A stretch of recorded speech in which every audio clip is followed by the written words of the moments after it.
Oke, baik. Silakan dipersiapkan untuk kelompok 1, lalu on cam ya. Dibilangin untuk yang lain untuk segera masuk ya. Kita akan segera memulai perkuliahan.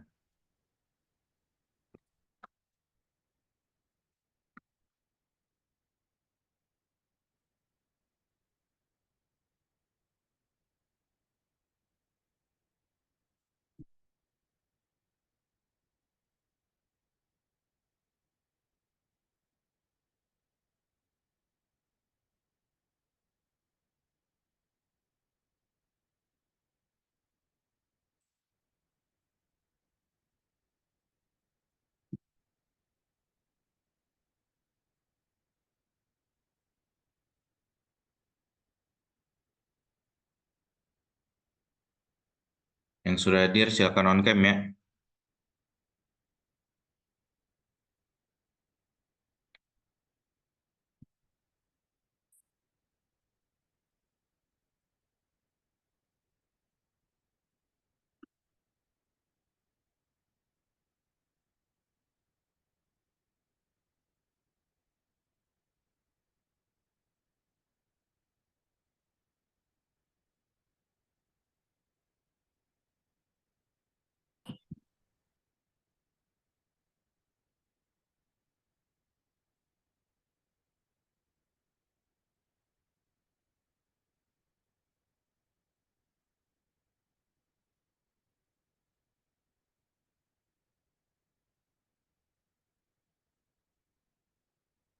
Kelompok 1 apakah sudah hadir? Silakan on cam ya rekan-rekan ya. Lalu raise hand untuk yang presentasi hari ini.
Silakan kelompok 1 untuk on cam lalu raise hand ya. Kita akan memulai perkuliahan.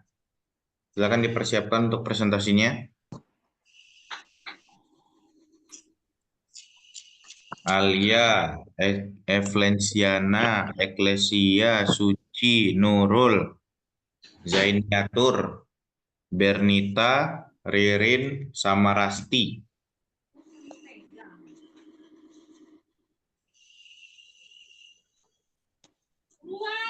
Iya.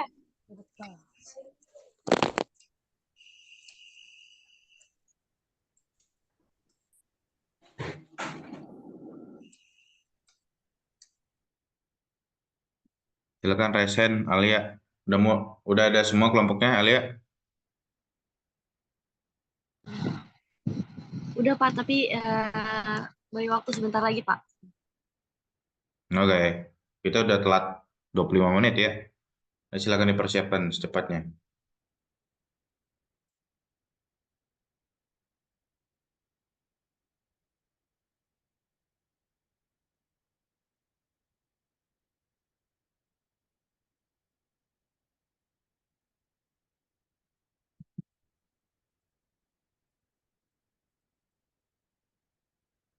Oke, Assalamualaikum warahmatullahi wabarakatuh. Selamat pagi semuanya. Semoga rekan-rekan dalam keadaan baik dan sehat ya. Oke, hari ini kita akan membahas terkait dengan Sistem informasi dalam menetapkan posisi perawat dalam praktek keperawatan. Kemungkinan nanti akan dibahas oleh kelompok satu, jadi silakan untuk didengerin dan dipersiapkan pertanyaannya ya untuk kelompok 2, 3, 4, 5. Jadi saya harap nanti dipresentasikan terkait posisi perawat itu seperti apa, lalu sistem informasi itu gimana caranya untuk menunjang si posisi perawat gitu ya. Jadi silakan kelompok satu nanti akan dijabarkan terkait hal tersebut. Dan untuk kelompok yang lain jadi dipersiapkan ya didengerin gitu ya untuk mata kuliah ini gitu ya, pelajaran ini. Lalu kita diskusi bareng-bareng terkait hal tersebut gitu.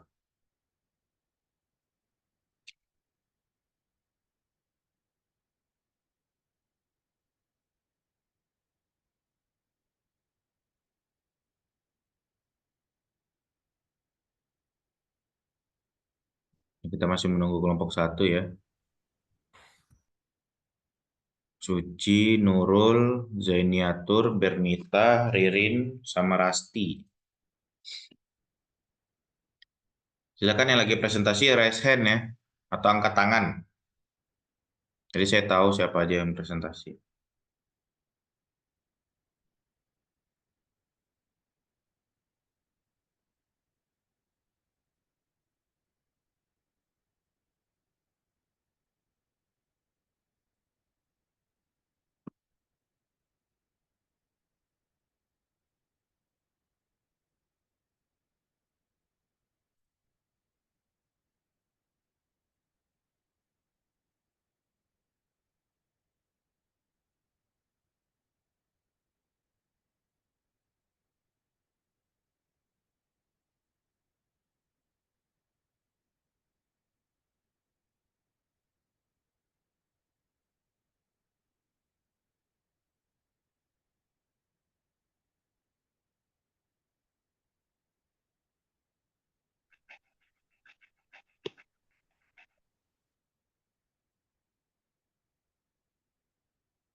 Sudahkah? Silakan Todd presentasi yang kelompok satu.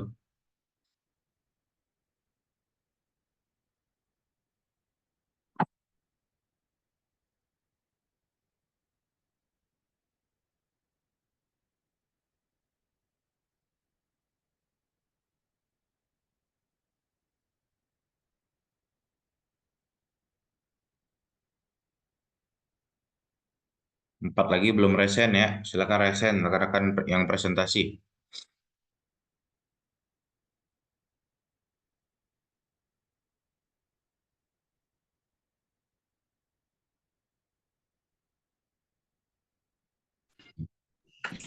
Sebentar Bapak lagi nyiapin laptop dulu biar ditanya.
Selamat pagi, teman-teman dan Pak Hari.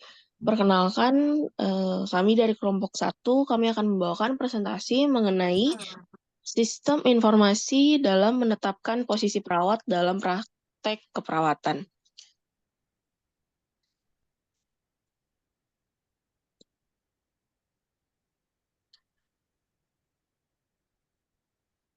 Silakan. Sebelumnya ini adalah kelompok kami, ada Alia, ada saya sendiri, Bernita, ada Evlensia, ada Eklesia, Nurul, Rasti, Ririn, Suci, dan Zain. Selanjutnya pengertian akan dibawakan oleh teman saya.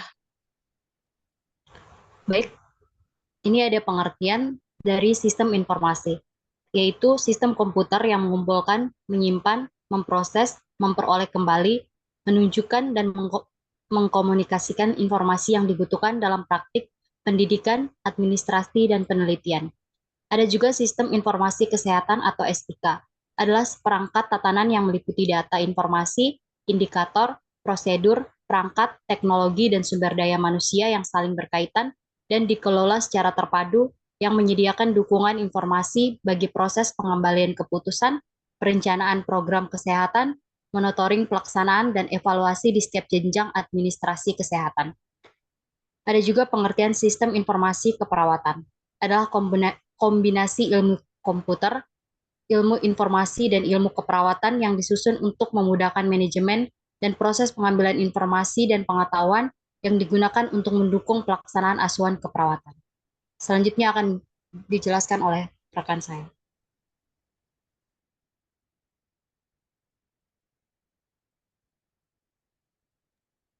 Oke, jadi selanjutnya itu tujuan. Tujuannya itu untuk membantu dan memudahkan perawat dalam memecahkan masalah, serta membuka kreativitas dan meningkatkan efektivitas, dan sekaligus meningkatkan efisiensi dalam melakukan pekerjaan. Next.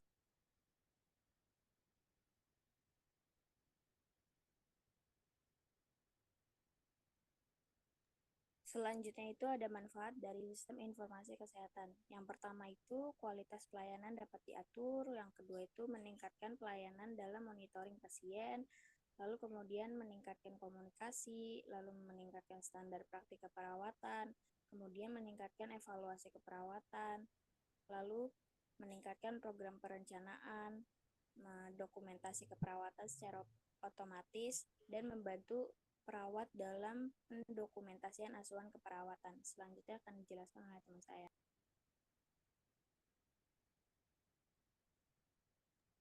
Selanjutnya adalah aspek-aspek dalam menetapkan posisi perawat dalam asuhan keperawatan. Sistem informasi mencakup berbagai aspek yang esensial, akurasi, dan kualitas pelayanan. Yang pertama, pengolahan data personalia profil karyawan. Yang kedua, riwayat kerja dan kinerja. Yang ketiga, alokasi sumber daya berbasis kebutuhan pasien. Yang keempat, manajemen kompetensi dan sertifikasi. Yang kelima, pelaporan dan analisis data. Yang keenam, peningkatan komunikasi dan koordinasi. Yang ketujuh, kepatuhan terhadap regulasi dan standar. Dan yang kedelapan, manajemen risiko dan keselamatan pasien. Selanjutnya akan dijelaskan oleh teman saya. Kemudian ada kelebihan. Yang pertama, kualitas pelayanan keperawatan dapat diukur. Dan yang kedua, mengurangi penggunaan kertas. Dan yang ketiga, penggunaan sumber biaya lebih efektif. Dan nomor 4, hemat waktu. Dan nomor 5, meningkatkan pemanfaatan sumber daya staf perawat. Dan yang keenam, manajemen lebih efisien. Selanjutnya dilanjutkan. Selanjutnya di sini ada kekurangannya. Yang pertama itu ada ketidakakuratan data. Yang kedua itu kurang fleksibilitas. Yang ketiga kurangnya otonomi. Yang keempat hilangnya data. Yang kelima keamanan data. Yang keenam beban kerja. Yang ketujuh kurangnya pelatihan.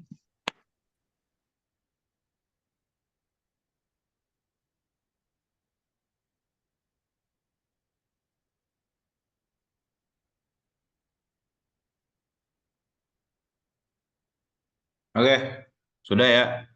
Kelompok 1. Sekian dari kelompok kami. Apakah ada yang ingin ditanyakan? Oke, silakan kelompok 2, kelompok 3, kelompok 4, kelompok 5 untuk bertanya terkait dengan posisi perawat yang didukung oleh sistem informasi. Silakan kelompok 2. Kelompok 2, kelompok 3 atau siapa aja yang mulai, silakan.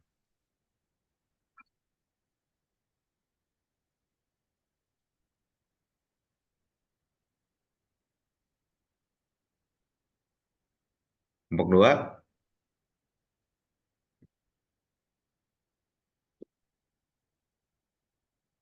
Silakan bertanya terkait dengan ini.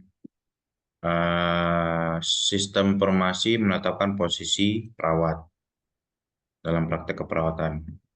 Kelompok 2 ada Rani, Balkis, Amelia, Sekar, Akila, Seli, Naila, sama Ilyas. Kelompok 3 ada Silva, Farida. Silakan untuk bertanya ya, kelompok 2 ya.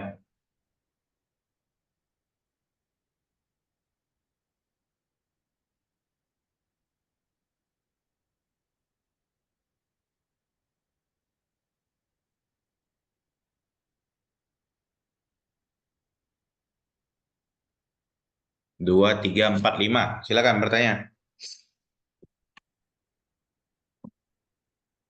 Untuk kelompok 1.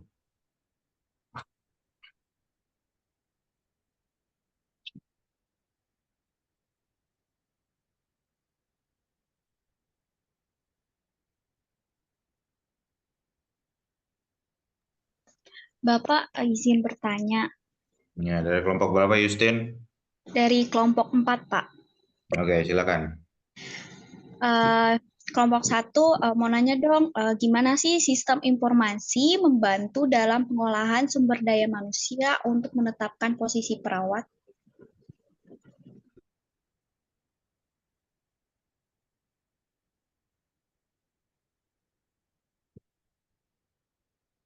Sudah dipahami belum pertanyaannya? Silakan.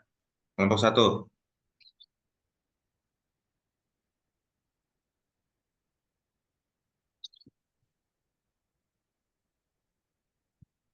Sudah paham kelompok 1?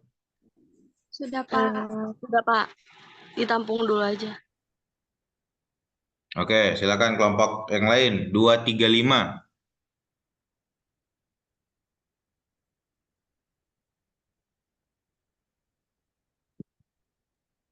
Bapak saya, Pak. Saya izin bertanya. Ya, Sophia atau Malika dulu nih. Sophia dulu dah. Oke, kelompok 1 kan tadi sudah menjelaskan Dari kelompok berapa, Sophia? Oh iya, sebelumnya izin memperkenalkan diri, nama saya Sophia Ananta dari kelompok 5. Oke, silakan.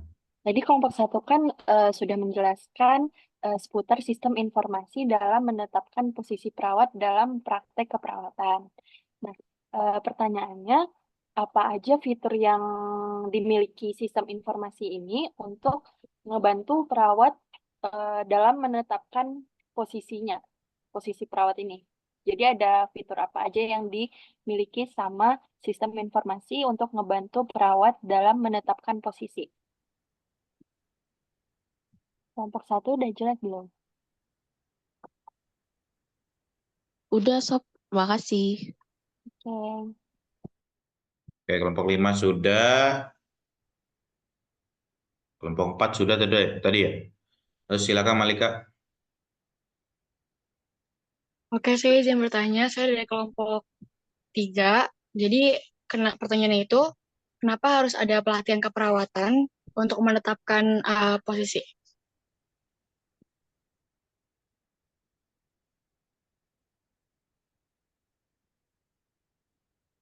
Sudah jelas kelompok 1? Sudah, Pak. Oke.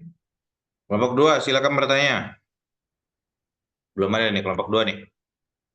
Izin bertanya, Bapak, dari kelompok 2.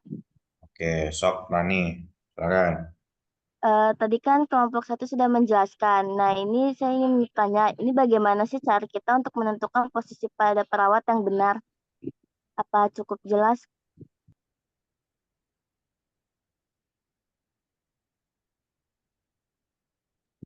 Cukup jelas. Oke.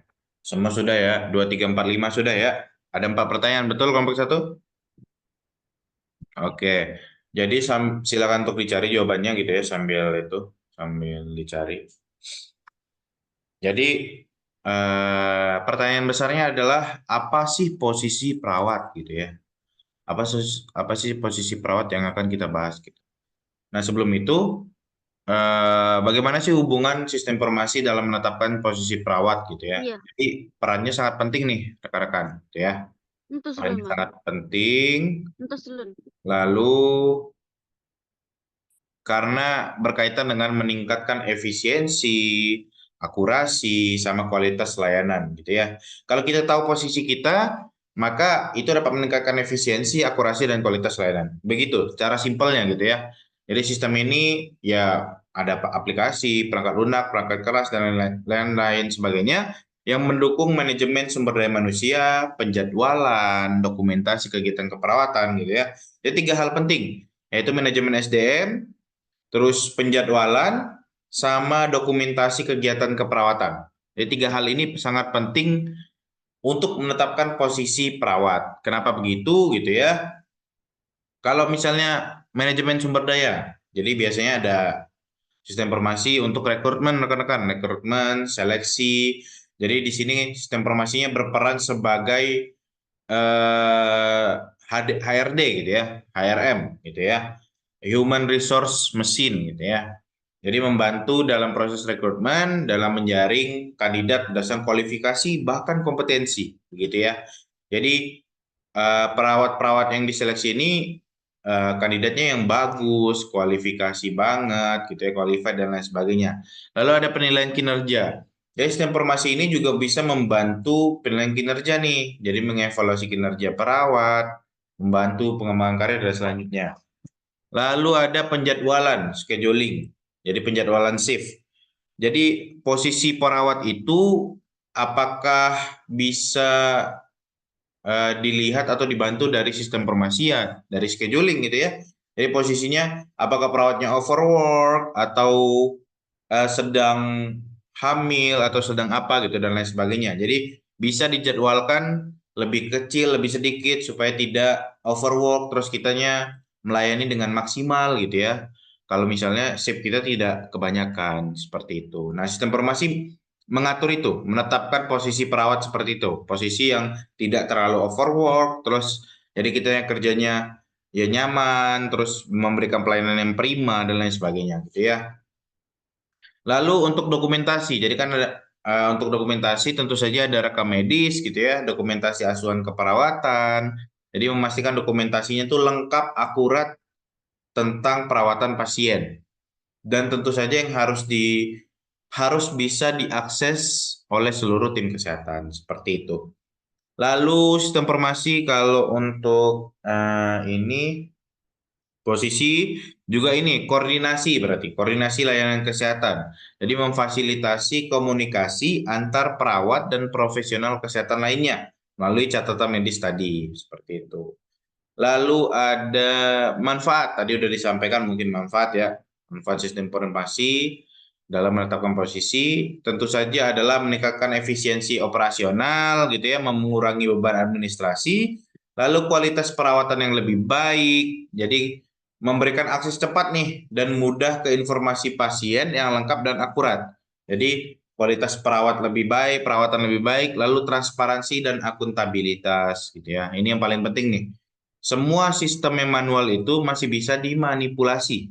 Bahkan yang IT juga masih bisa dimanipulasi sih. Cuman ini mengurangi rekan-rekan, mengurangi tingkat manipulatif gitu ya. Jadi tidak semua orang bisa manipulatif seperti itu. Jadi paling segelintir orang bisa manipulatif. Karena sistemnya udah online, live, terus digital dan lain sebagainya. Seperti itu. Lalu ada pengembangan profesional. Jadi ada pelatihan dan lain sebagainya. Terus pengambilan keputusan berbasis data. Karena kita datanya relevan, ngikutin zaman gitu ya. Terus kalau manual, saya rasa untuk pengolahan datanya agak lebih lama nih gitu ya. Kayak sesimpel rekam medisnya tulis tangan nih. Nah, sehari itu harus ngitung manual tuh. Berapa orang gitu ya. terus siapa aja, laki-lakinya, perempuannya berapa aja. Nah, kalau itu dipakai sistem informasi, itu langsung hitung, ya kan? Tinggal dihitung, tinggal keluar datanya, tinggal keluar grafiknya, penyakitnya apa aja hari itu, semuanya bisa. Jadi disitulah kenapa sistem informasi dibutuhkan untuk menetapkan posisi si perawat gitu ya. Posisi mau ngapain nih gitu ya. Jadi eh, posisi mau kerja kah, presensi kah, atau seperti mau melakukan tindakan, boleh atau enggak. Itu posisi-posisi itu bisa ditetapkan oleh sistem informasi seperti itu. Lalu dengan integrasi sistem informasi yang baik, tentu saja institusi kesehatan dapat memastikan bahwa perawat ditempatkan pada posisi yang sesuai dengan keahlian dan kebutuhan operasionalnya. Tentu saja hal ini berdampak kepada pasien, bahkan efisiensi operasional rumah sakit. Jadi bayangkan kalau misalnya posisi perawat itu tidak diisi oleh perawat, gitu ya. Jadi harus yang diisi oleh perawat, tapi diisi oleh orang lab misalnya gitu ya, dan lain sebagainya. Nah itu harus dipikirkan matang-matang terkait dengan posisi tersebut. Gitu. Harus bisa melewati sistem informasi, karena semuanya tadi sudah diberikan manfaatnya, transparansi, kecepatan data, terus bisa melihat rekam medis dan lain sebagainya. Seperti itu ya. Jadi itulah posisi-posisi yang kita bahas hari ini ya. Jadi posisi perawat itu posisi perawat yang tidak overwork, terus bisa memberikan pelayanan yang prima dan lain sebagainya seperti itu. Bisa dipahami? Oke. Kelompok 1 sudah siap?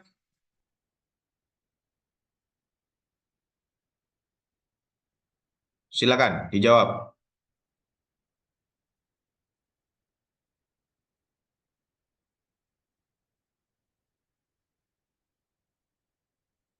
Sudah siap? Ya, sudah Pak. Ya, Sekarang silakan. saya akan menjawab pertanyaan tadi dari Sophie ya. Sophie itu ada sempat nanya apa saja fitur yang dimiliki sistem informasi keperawatan gitu ya. Yang pertama itu mengurangi penggunaan kertas untuk dokumentasi, meningkatkan efektivitas dan efisien, meningkatkan komunikasi, meningkatkan pendayagunaan perawat, meningkatkan pengambilan keputusan, dan meningkatkan evaluasi. Kurang lebihnya begitu. Apakah udah jelas, Sophie?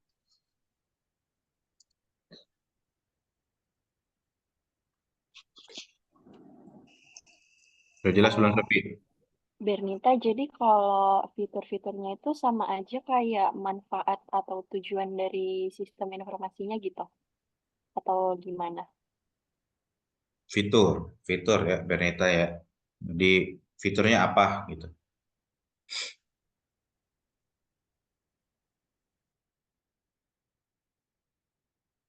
Jadi kalau sistem informasi itu fiturnya banyak, Sophia. Ada tadi yang saya bilang, ada fitur absensi gitu ya, fitur absensi, terus fitur pengambilan keputusan, itu fitur-fitur itu bisa digunain di sistem informasi, Sophia. Jadi dalam data-data yang kita himpun tadi, itu bahkan bisa direkomendasikan tindakan apa aja yang untuk pasien tersebut. Begitu ya, Sophia ya.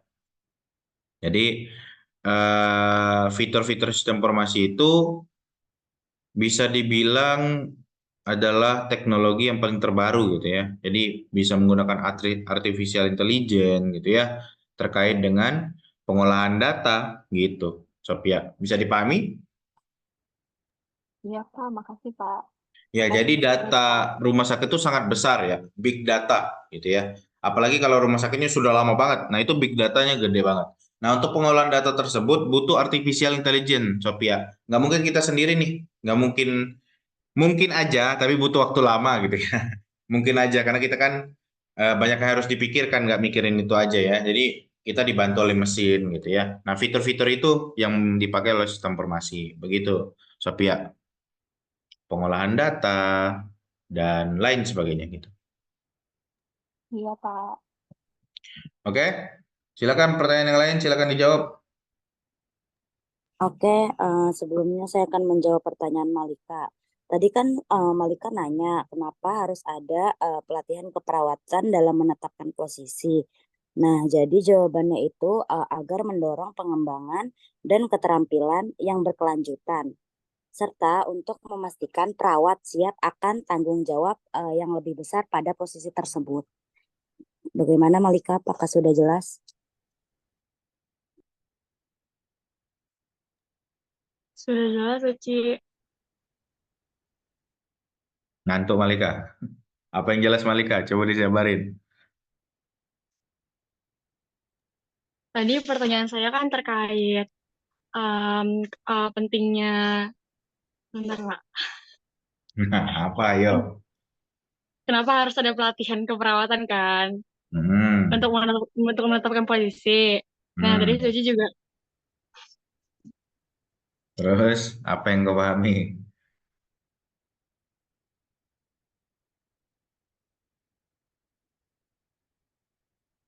Apa coba?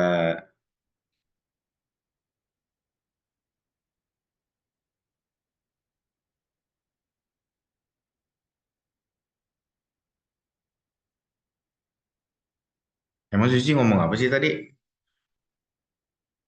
Apa Malika?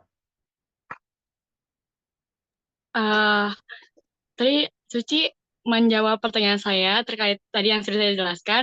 Terus Hmm. jawabannya itu pokoknya eh mendorong, gimana caranya mendorong ke pengembangan keterampilan dari berkelanjutan dari perawat sendiri. Hmm. Itu kan Suci. Jadi pelatihan aja tuh ya, pelatihan secara umum ya itu ya, gitu ya. Tapi kalau untuk menetapkan posisinya, jadi gini, ibaratnya pelatihannya seperti ini ya. Pelatihannya adalah shift. Nah, kalian anak baru nih di rumah sakit. Nah, kalian nggak tahu nih apa tradisinya di situ gitu ya. Nah, perlu pelatihan itu, pelatihan untuk menetapkan posisi kalian. Jadi kalian di situ tuh sebagai apa? Perawat gitu ya. Terus ngapain aja di stasiun perawat gitu ya. Terus yang lama-lama nih ngapain aja. Terus kalian bagian yang baru nih ngapain aja. Nah, itu di sistem informasi harusnya ini mengakomodir seperti itu ya, Malika ya. Jadi itu tujuannya kenapa sistem informasi dapat menetapkan si posisi perawat gitu ya. Bahkan pelatihan si shift ini ya, penjadwalan ini ya harusnya ada gitu ya. Kalau misalnya penjadwalannya secara online gitu ya atau otomatis. Jadi selama ini masih banyak yang pakai Excel doang nih. Jadi kayak Sekar Arum, kayaknya minggu lalu pagi ya, ya udah hari ini malam lah gitu kayak cuman random gitu ya, kayak cuman ya keinginan si yang buat absen aja gitu kan. Nah kalau bisa mah itu harus dipikirkan kondisi si perawatnya gitu ya, lagi sakit kah, lagi berduka kah, kondisi-kondisi yang di luar ini harus diperhatikan juga gitu ya. Nah itu bisa sebenarnya kalau pakai sistem informasi gitu ya. Jadi dengan sistem informasi ini ada nama ilmunya namanya entah algoritma genetika, terus sistem pengambilan keputusan, terus dan lain sebagainya. Nah, itu bisa membuat penjadwalan kalian tuh lebih baik gitu ya. Jadi bisa memasukkan fitur-fitur atau keadaan-keadaan si perawat supaya tidak overwork, terus tidak sakit hati saat kerja ya, dan lain sebagainya. Itu harus dipikirkan sebenarnya rekan-rekan. Kondisi mental gitu ya.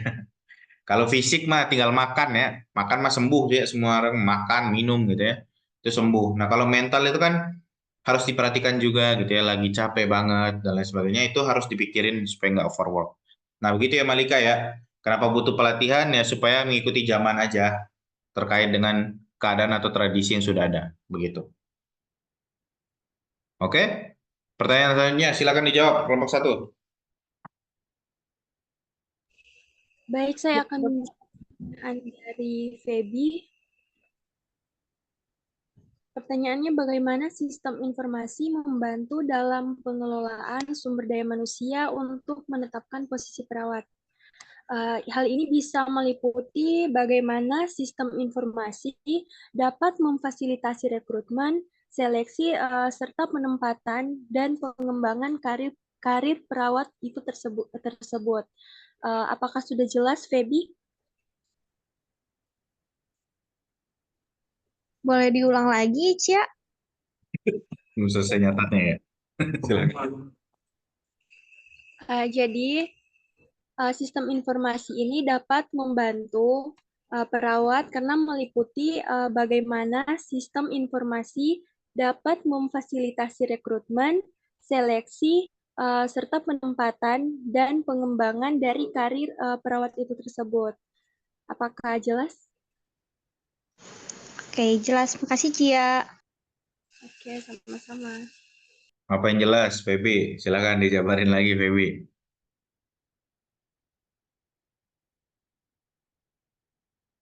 Feb, Iya, Pak. Lupa giniin, Pak. apa yang diginiin? Mic-nya? Iya, Pak. Oh ya, sok. Jadi, sistem informasi itu bisa membantu perawat dalam melakukan apa tadi ya? Dalam Pertanyaannya melakukan apa dulu? Pertanyaannya apa dulu? pertanyaannya, Mhm. sistem informasi, bagaimana sistem informasi membantu pengolahan sumber daya manusia untuk menetapkan posisi perawat. Mantap. Terus jawabannya? Eh,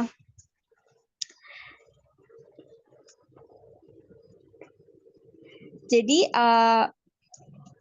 sistem informasi itu membantu perawat. Mhm.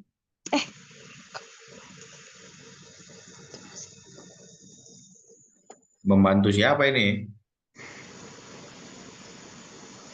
Membantu perawat dalam jadi sistem informasi itu membantu perawat dalam perekrutan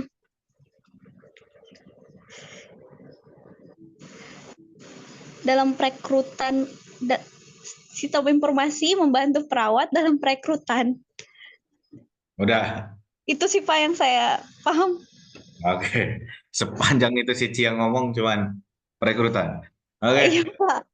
Oke, Justin. Jadi sistem informasi membantu proses perekrutan, seleksi, lalu adanya karir gitu ya, penunjang karir juga, Justin ya. Jadi kalian itu harusnya enggak hanya apa ya, seenak aja gitu dinaikin, tapi ada jenjang waktunya. Jadi misalnya kalian udah 4 tahun bekerja dan harusnya langsung naik gitu ya, nggak harus seenak si struktural gitu ya. Jadi memang harusnya ada sistem yang mengakomodir itu gitu ya. Jadi kalau udah ada 4 tahun kerja terus udah banyak pengalaman harusnya bisa naik nih jadi struktural gitu ya. Nah posisi di lapangan itu tidak seperti itu.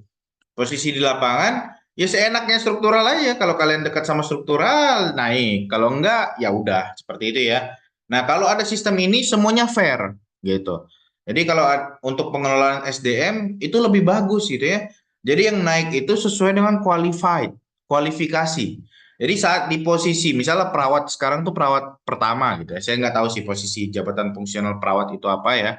Ya misalnya jabatan pertama, lalu di atasnya ada muda. Nah untuk posisi si muda ini harus orang yang qualified gitu ya. Nah makanya ada sistem informasi untuk menetapkan posisi si perawat muda itu.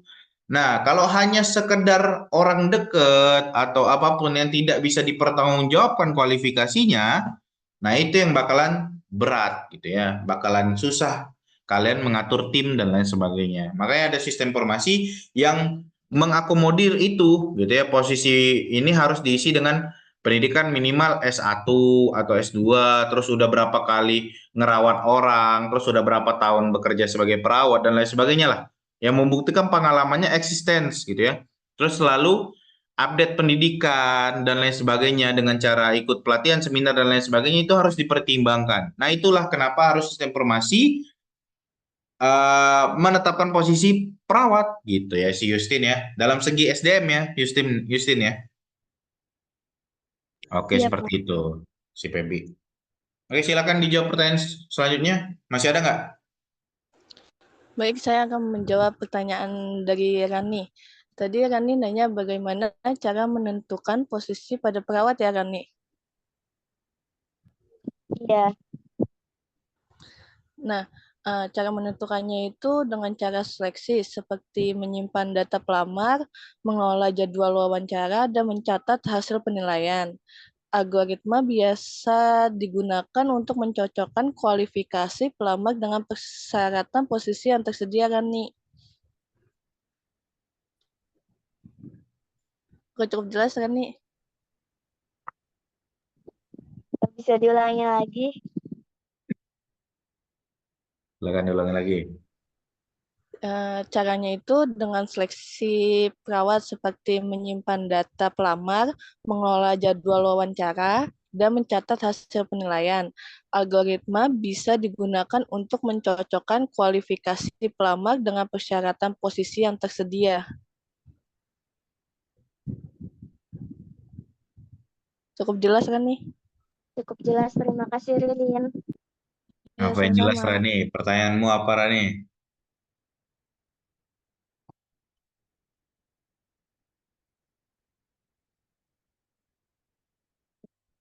Diulangi lagi, Rani. Tadi Pertanyaannya pertanyaan apa? saya bagaimana cara menentukan posisi pada perawat.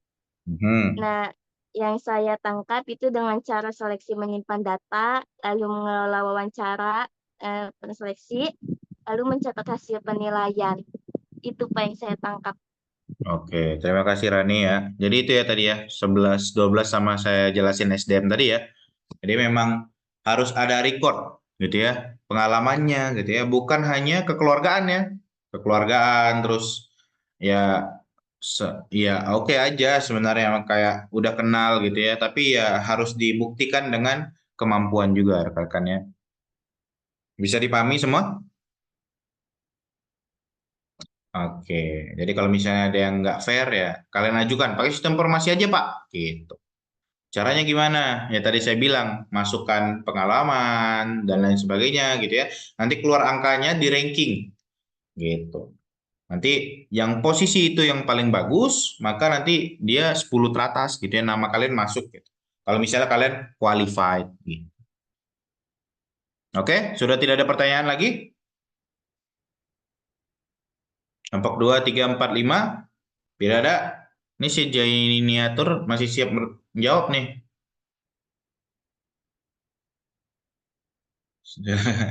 Kayak cuma 4 doang ya Jainiatur ya, dikit ya.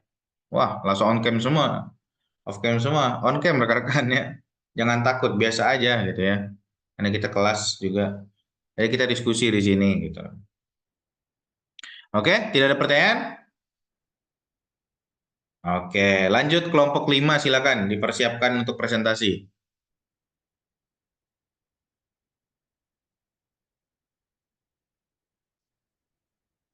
Bapak, katanya yang pertemuan pertama kelompok 1 sama kelompok 2. Kelompok 5 belum siap. Soalnya belum selesai, Pak. Belum Waduh, kan saya bilang seminggu ini 1 sampai 5 harus siap. Kumaha Sophia? Belum siap? Iya, Pak. 3 pertemuan, tiap 1 pertemuan 2 kelompok gitu katanya. Kata siapa? Kata semuanya. Kan harus kata saya dong. Kumaha kata semuanya. Jadi nomor 5 gimana? Belum siap? Oh, ini Pak, tinggal dirapihin. Terus ada materi yang belum didapat 1 biji. Oke, ya udah. Terima kasih kelompok 1 ya. Jadi silakan diganti oleh kelompok 4. Silakan. Kelompok 4.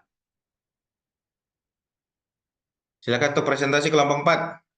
Karena kita Bapak, ngejar waktu ya. kelompok 4 juga belum siap. Ya Allah. Jadi siapa yang siap ini? Kelompok 4 masa belum siap? Iya, setahu Bapak, saya mungkin yang sampai udah siap siap, kelompok Pak. 2. Kelompok Yang 2 siap mungkin Pak yang kelompok udah siap. 1 dan 2, Pak.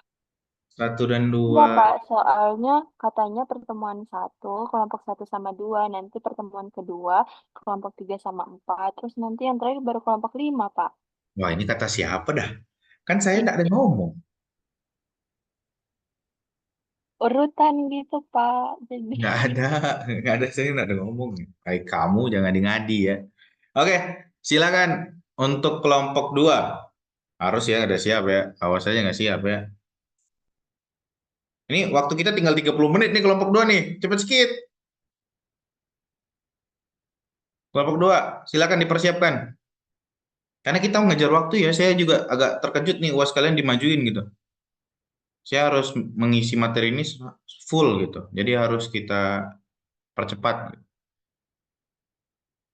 Dipersiapkan ya. Nanti minggu depan dipersiapkan 3, 4, 5 ya. Oke, kelompok 2 silakan. Waduh, Rani. Udah siap belum Rani? Maaf Bapak, sebentar kami ada kendala untuk share screen. Oke. Resen dulu ya. Yang sudah ada jangan resen. Yang sudah maju silakan lower. Udah saya lowerin aja lah. Ribet kalian. Kelompok 2 silakan. Resen ya kelompok 2. Ada siapa nih kelompok 2 nih? Mbak Rani, Balkis, Amel, Sekar, Akila, Seli, Naila, sama Ilyas. Silakan resen. Oh, ada Sekar juga. Oh, dari tadi udah ready nih si Sekar nih. Memang rupanya. Ngomong atuh Sekar kalau ready. Nah, ngomong aja itu di mute, di unmute dulu. Oke, silakan yang lain. Kelompok 2. Jadi, kelompok 2 kita akan membahas tentang sistem informasi sebagai alat komunikasi dalam praktek keperawatan. Jadi tadi dalam menetapkan posisi yang harus tepat, sekarang gimana sebagai alat komunikasi nih, gitu ya. Dalam sistem keperawatan dan berhubungan dengan SBAR, situation, terus background, terus assessment, terus recommendation, gitu ya. Ya silakan nanti dibahas oleh kelompok 2. Balkis, aman Balkis? Silakan presentasi. Waktunya tinggal ini lagi.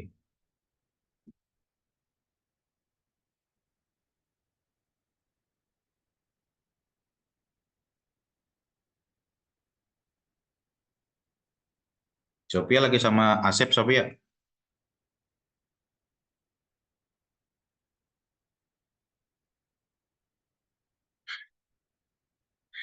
Oke, kelompok 2. Lama betul. Bisa presentasi ya.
Bapak, maaf mau tanya teman-teman itu udah muncul belum SC-nya? Belum Sekar, belum ada presentasinya. Oh, saya nggak buka laptop, Pak. Gini, kelihatan nggak? Kelihatan. Iya, oke. Sebelumnya, selamat pagi teman-teman. Jadi, saya perwakilan dari anggota kelompok 2. Hari ini kelompok 2 akan membahas tentang sistem informasi sebagai alat komunikasi dalam praktek keperawatan, yaitu SBAR, Situation, Background, Assessment, dan Recommendation. Nah, sebelumnya sedikit membahas tentang sistem informasi sendiri itu apa. Jadi, sistem informasi merupakan suatu kumpulan dari komponen-komponen dalam organisasi yang berhubungan dengan proses penciptaan dan pengaliran informasi. Sistem informasi mempunyai komponen-komponen, yaitu proses, prosedur, struktur organisasi, sumber daya manusia, produk, pelanggan, supplier, dan rekanan. Selanjutnya kita masuk ke pengertian SBAR. SBAR ini merupakan kerangka komunikasi yang mempermudah untuk mengatasi hambatan dalam komunikasi. SBAR ini juga alat komunikasi dalam melakukan identifikasi terhadap pasien sehingga mampu meningkatkan kemampuan komunikasi antara perawat dan dokter. Nah, SBAR ini terdiri dari situation atau situasi, di mana mengawali suatu komunikasi diperlukan pengenalan antara penyampaian berita dan penerima berita. Dalam hal ini, identitas petugas dan unit pelayanan kesehatan diinformasikan. Selain itu, juga perlu disampaikan kepada siapa penerimanya, informasi tersebut disampaikan. Selanjutnya, boleh teman-teman kelompok 2 dilanjutin.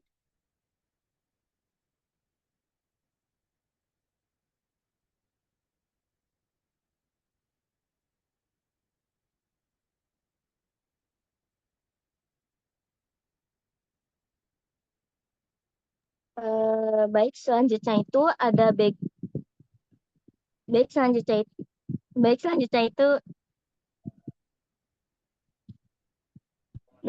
itu ada background, yaitu basis masalah, yaitu memberikan informasi latar belakang pasien yang sesuai dengan situasi meliputi riwayat media, daftar obat terkini, riwayat alergi, hasil terbaru tanda-tanda vital pasien, data klinis yang berkaitan dengan permasalahan yang ditemukan seperti status kardiovaskular, nyeri dada, tekanan darah, dan lain sebagainya, serta respirasi. Yang kelima itu ada hasil laporan dan pemeriksaan penunjang lainnya. Lalu selanjutnya itu ada asesmen, yaitu penilaian terhadap masalah yang ditemukan terkait dengan apa yang menjadi masalah pada pasien, informasi kesan pasien secara klinis, serta hal yang terkait dengan hal tersebut. Lalu selanjutnya itu ada recommendation. Recommendation ini merupakan apa saja yang dilakukan untuk mengatasi masalah pasien pada saat ini. Contohnya itu apa tindakan atau rekomendasi yang diperlukan untuk memperbaiki masalah, lalu apa yang perawat butuhkan dari dokter untuk memperbaiki kondisi pasien. Lalu yang ketiga itu apakah diperlukan pemeriksaan tambahan seperti EKG, foto ronsen, AGD, dan lain sebagainya. Baik, selanjutnya akan dibaca oleh teman saya. Selanjutnya, saya akan menjelaskan tentang tujuan dan manfaat menggunakan SBAR. Nah, yang pertama itu meningkatkan keamanan keselamatan pasien. Yang kedua, memberikan standar untuk penyebaran atau berbagi informasi. Yang ketiga, meningkatkan kekuatan atau kejelasan dari para pemberi pelayanan kesehatan dalam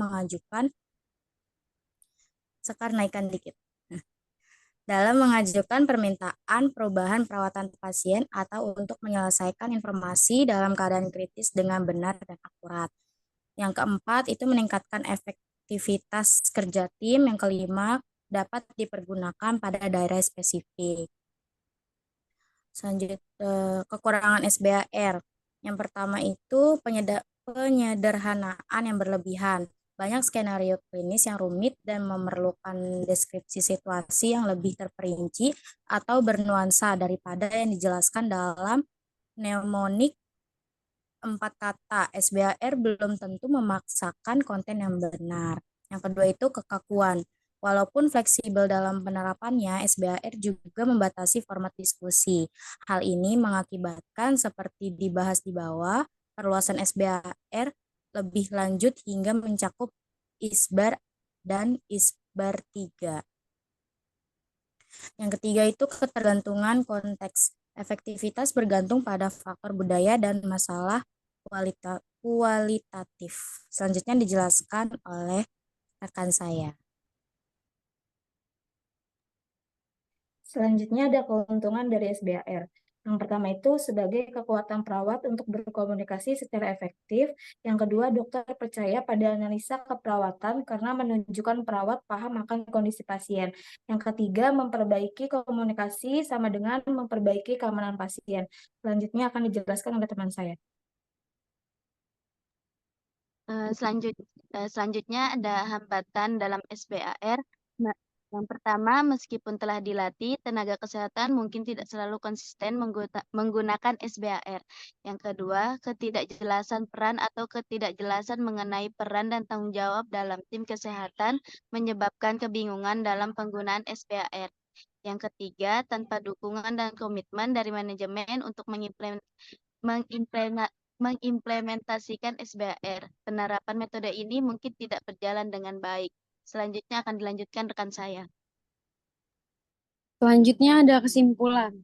Kesimpulan pendekatan SBAR, situasi, background assessment, sama recommendation merupakan kerangka komunikasi yang efektif untuk memastikan informasi klinis disampaikan dengan jelas dan sistematis. Ketika dikombinasikan dengan sistem informasi kesehatan, pendekatan ini dapat semakin meningkatkan kualitas komunikasi dan koordinasi dalam praktik keperawatan.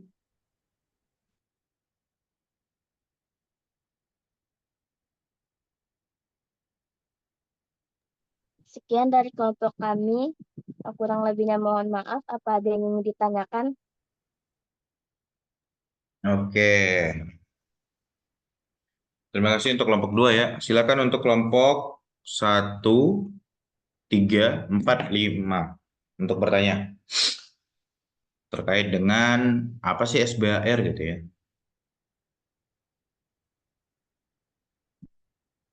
Silakan 1, 3, 4, 5.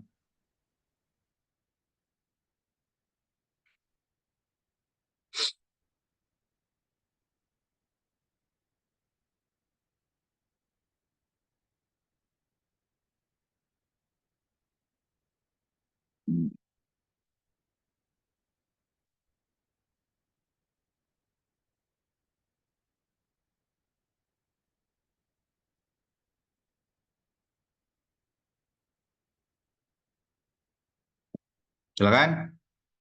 Kelompok 1, 3, 4, 5. Minimal bisa nanya ya, walau presentasi belum siap ya. Silakan. Nanya ya. Bapak izin bertanya kelompok 5.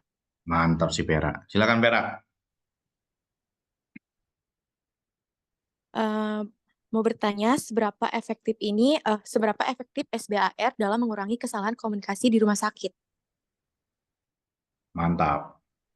Langsung nanya efektivitas. Apakah jelas kelompok Kelompok 1 apakah jelas? Kelompok 2 apakah jelas? Cukup jelas. Terima kasih, Vera. Oke, kelompok 5 ya Vera tadi ya? Iya, Pak, kelompok 5. Oke, sekarang 1, 3, 4. Silakan. Kelompok 1, Eklesia. Ada pertanyaan nggak? Nanya Eklesia, bales. Kelompok 2. Ya, baik Pak. Saya mau bertanya, saya dari kelompok Waduh. 1. Apa peran dalam metode SBAR? Apakah jelas? Maaf, bisa diulangi lagi, Cia?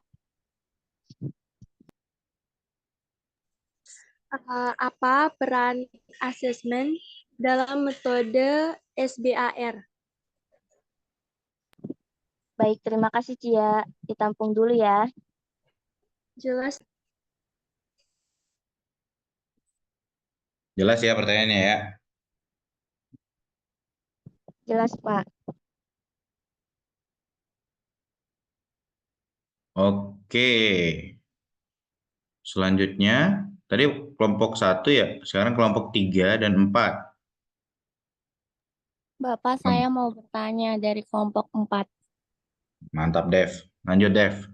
Oke, kelompok 2 tadi kan sudah menjelaskan ya SBAR atau Situation, Background, Assessment, dan Recommendation dari komunikasi efektif dalam penggunaan sistem informasi. Nah, Pertanyaan saya adalah, bisakah SBAR ini digunakan dalam komunikasi dengan pasien ataupun keluarga dari pasien tersebut? Terima kasih. Menggunakan SBR untuk keluarga ya. Oke. Dari kelompok berapa, Dev? Kelompok 4, Pak. Oke, sekarang kelompok 3, silakan.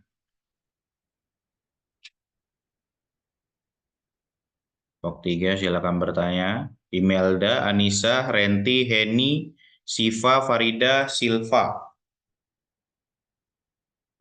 Oh iya, Siva dan Silva. Silakan bertanya untuk kelompok 2. Dari kelompok 3.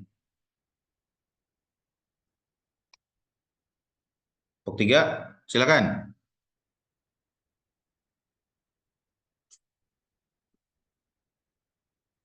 Kelompoknya Malika nih. Silakan Malika, kalau ada pertanyaan Malika. Nggak suruh kelompok yang bertanya. Ini rame orang ya, 38 tapi nggak ada on cam ya. Saya keluarin kalian semua nih yang ada on cam nih ya. Silakan on cam ya rekan-rekan ya. Dan bertanya ke kelompok 2 ya. Kelompok 3, ada yang mau bertanya?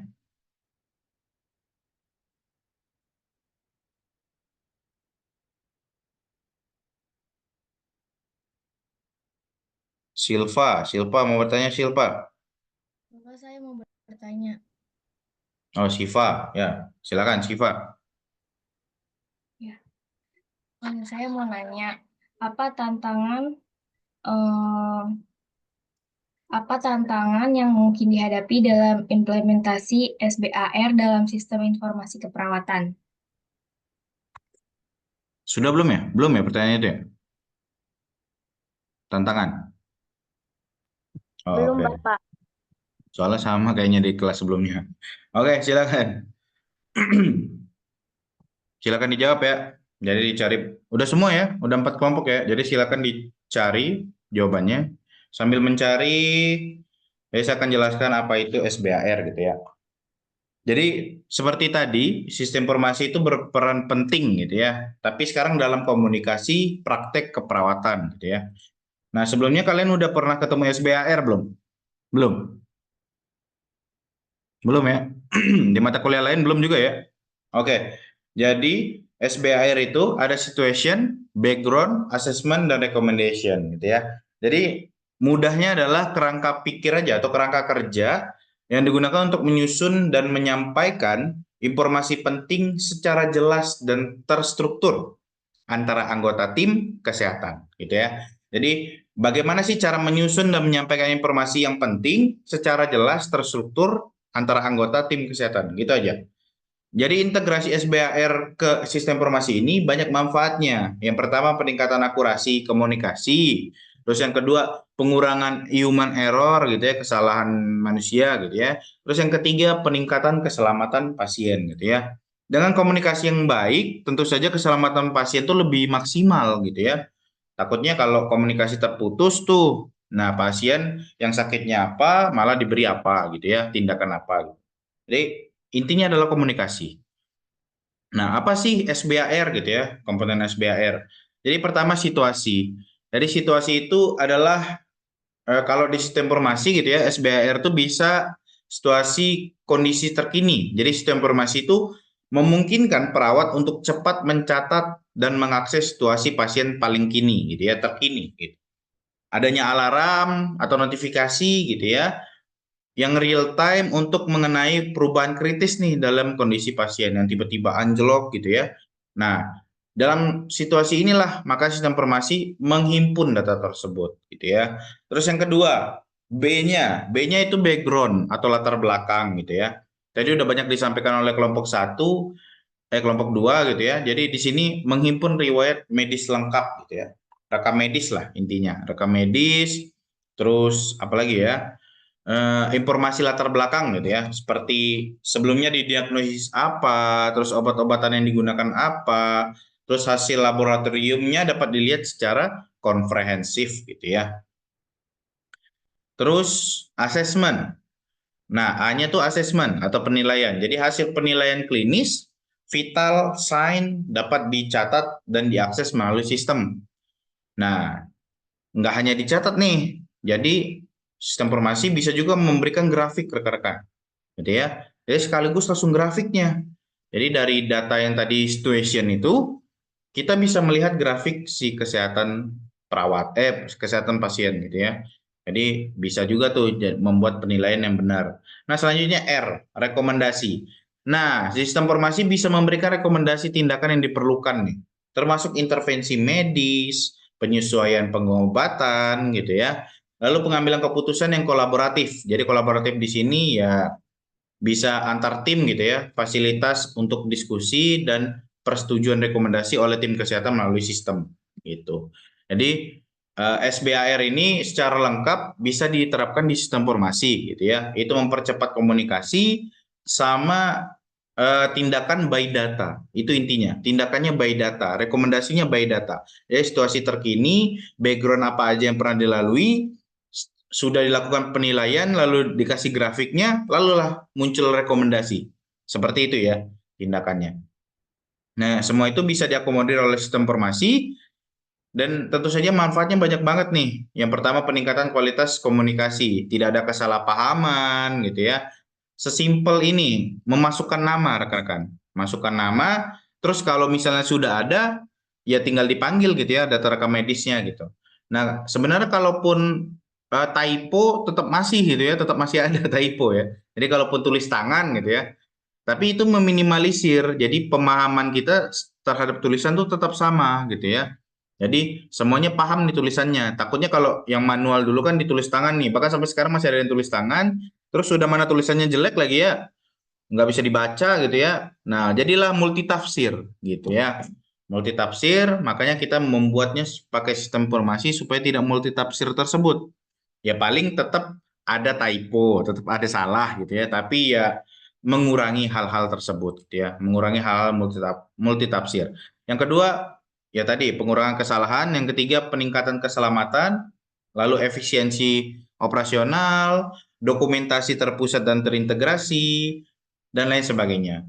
Contoh penggunanya bisa ya perubahan kondisi pasien itu bisa SBAR, terus rapat tim medis. Jadi informasi dari SBAR ini tercatat dalam sistem, dapat digunakan sebagai dasar diskusi kasus gitu ya.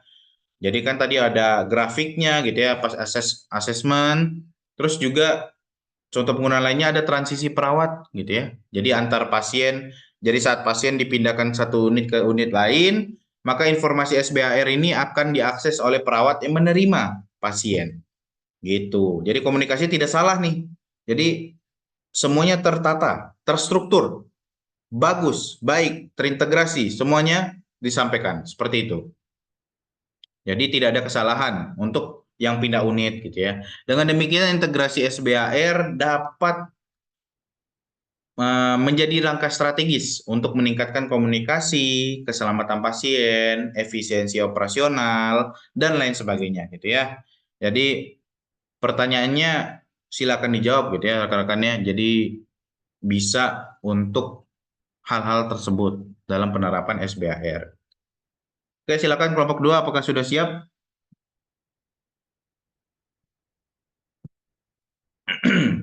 Untuk menjawab. Baik, Pak. Saya izin menjawab pertanyaan dari Cia. Oke. Tadi Cia bertanya apa peran asesmen dalam metode SBAR ini. Nah, asesmen ini kan ada sebuah penilaian untuk memberikan penilaian profesional tentang kondisi pasien saat ini. Nah, pada bagian ini perawat menyampaikan hasil observasi, vital signs, dan penilaian klinis lainnya yang relevan. Penilaian ini membantu dokter atau tim medis lainnya untuk memahami situasi secara lebih lengkap dan mendalam, sehingga dapat membuat keputusan yang lebih tepat. Apa dimengerti, Cia?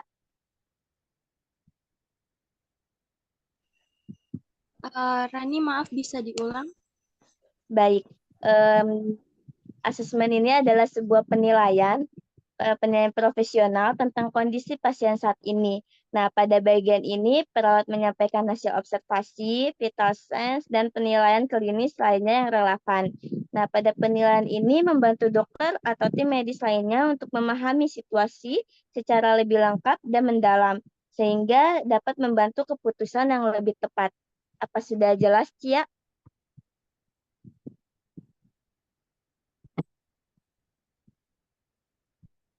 Cia, apa sudah jelas?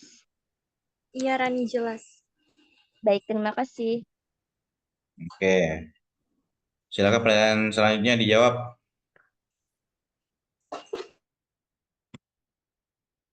Selamat, kata Sia. Selamat, selamat. Silakan pertanyaan selanjutnya dijawab ya. Baik, Bapak izin menjawab pertanyaan Syifa. Tadi pertanyaannya kan apa tantangan yang mungkin dihadapi dalam implementasi SBAR dalam sistem informasi perawatan.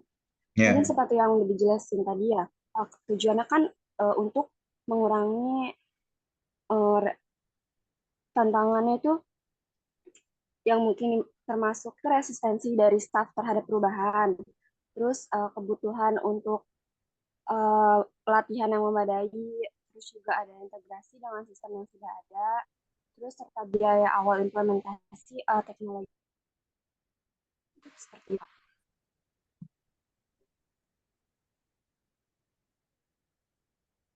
Ngomong apa, Mel? Terus putus, Mel. Sipa udah jelas sih, Pak? Jelas, Pak. Cuman itu belum tuntas ya. Hah? Diulang deh, Iya, diulang. iya, iya. Jadi itu jawabannya tantangan yang mungkin termasuk salah satunya tuh kayak dari staff terhadap perubahan. Terus kebutuhan untuk pelatihan. Terus ada integrasi dengan sistem yang sudah ada. Serta biaya awal implementasi dari teknologi baru. Apakah sudah jelas? Putus-putus ya, Pak? Sudah Aman. jelas. Silakan Sipa dijelaskan lagi. Apa yang dipahami Sipa?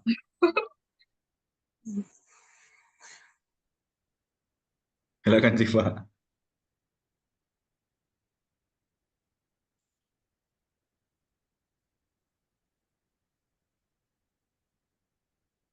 Bentar, Bapak. Ya, sepemahaman Sipa aja tadi barusan biar masih hangat gitu.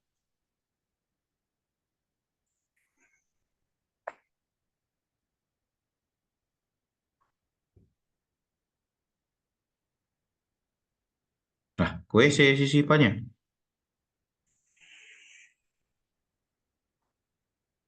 Sip. Iya, Pak, sebentar. Jangan nyari yang tadi, yang dipahamin aja.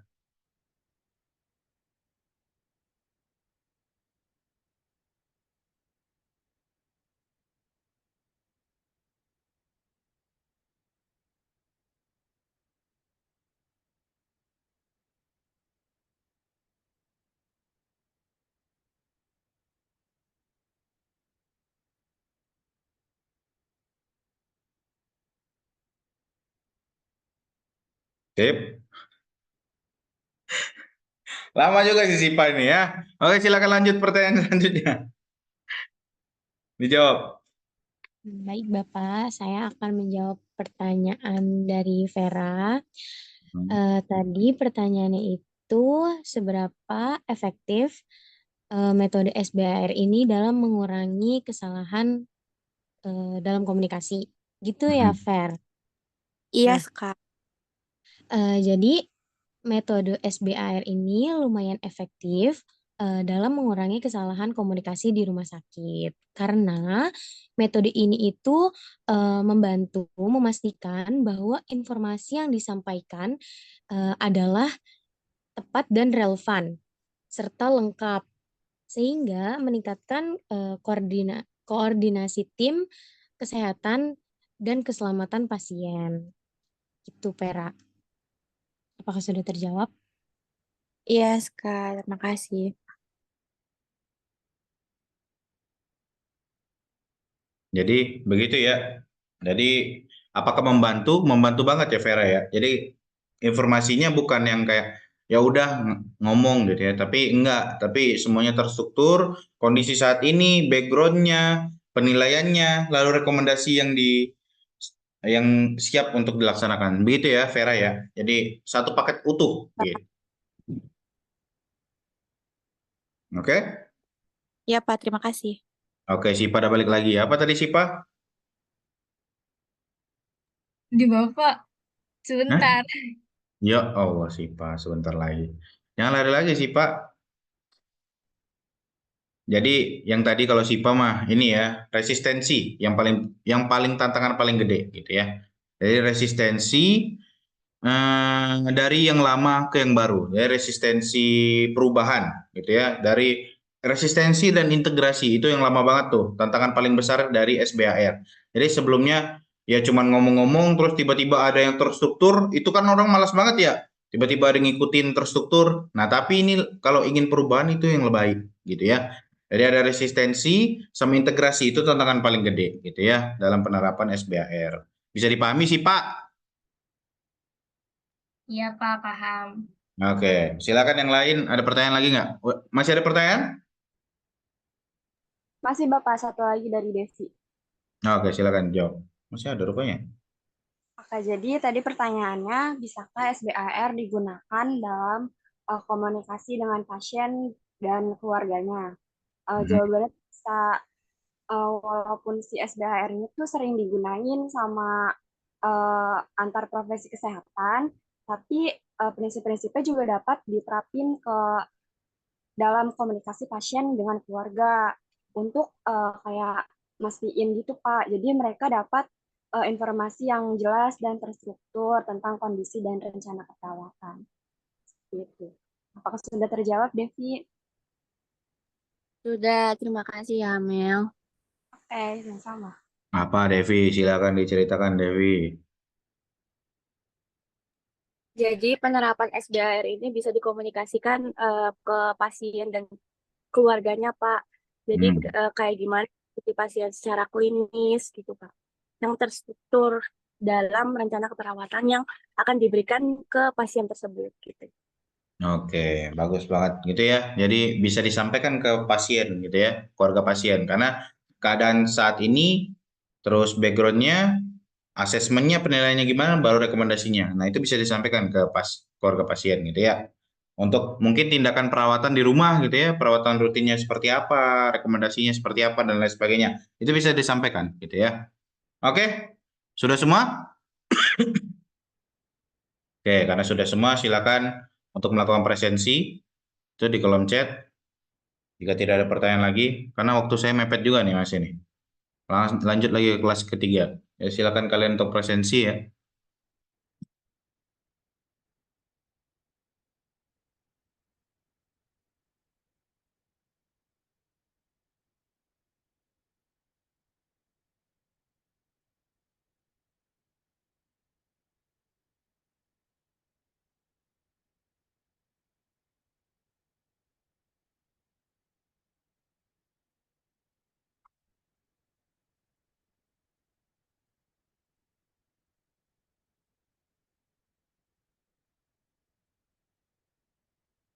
Dan 6, 7, 8, 10,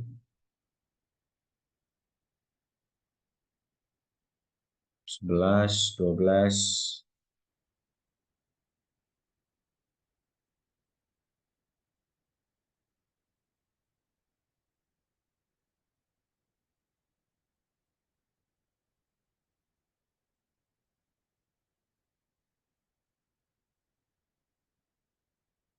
20. Oke, terima kasih bagi rekan-rekan pada pertemuan hari ini sudah menyempatkan hadir. Sebelum mengakhiri, mari kita on cam dulu ya untuk di screenshot gitu ya. Jadi silakan untuk rekan-rekan untuk on cam. Apa dari saya? 1, belum. Jadi yang mukanya belum dicuci, cuci dulu ya, cuci muka dulu ya. Oke, 1, 2, masih ada. 1, 2, 3. Oke, bentar ya.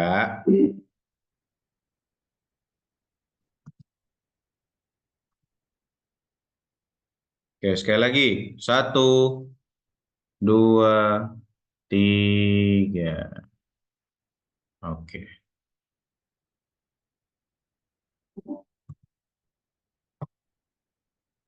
Oke, terima kasih untuk kehadiran rekan-rekan pada hari ini. Semoga apa yang saya sampaikan dan kita diskusikan bermanfaat untuk kita. Saya akhiri pertemuan hari ini. Wassalamualaikum warahmatullahi wabarakatuh. Bye-bye. Semoga selalu bahagia. Waalaikumsalam. Waalaikumsalam. Terima kasih, Pak. Terima kasih ya, Pak. Ya, sama-sama ya. Hati-hati ya.